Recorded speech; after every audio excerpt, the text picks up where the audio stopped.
I'm Alana, and this is Button Bash. The opening trailer for Wasteland 2, the Kickstarter-funded post-apocalyptic RPG, has been released. It is, of course, a sequel to the amazingly popular 1988 RPG, Wasteland.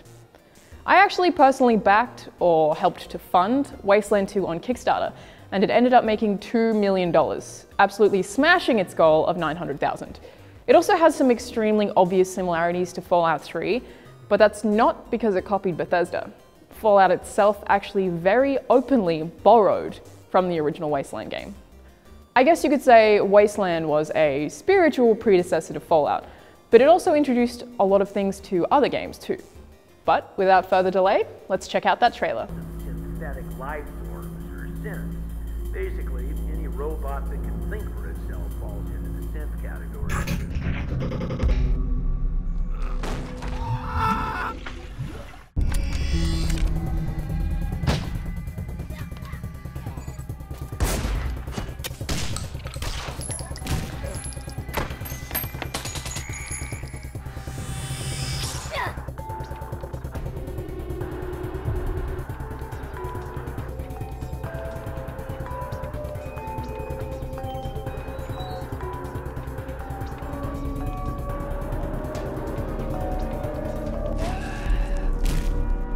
Synthetic organisms, the butchers of Arizona.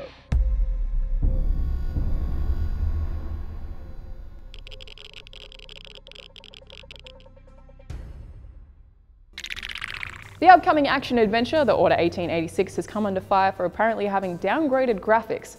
A live stream of the game that aired on Twitch showed screen tearing and drop-in frames, but Ready at Dawn's founder, Andrea Pacino, said that this is a result of the streaming services themselves. The frame rate is actually very nice. Do not blame us for streaming issues, please. There is no tearing when you play the game, and if any shows up, we will squash it, Pacino wrote, with a winky face on the end. Why are you winking at me? But she also said that uniforms and character models have been updated, with assets and level of detail being improved, if anything.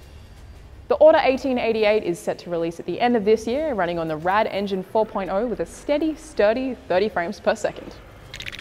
A series of independent Korean game studios are teaming up to make a convention.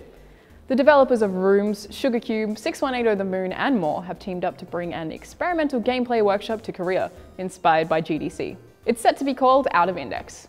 They're planning to have a handful of sponsors on board, and people of any nationality, status or age may submit to have their game appear at the showcase, but only games with unprecedented, innovative game mechanics will be chosen.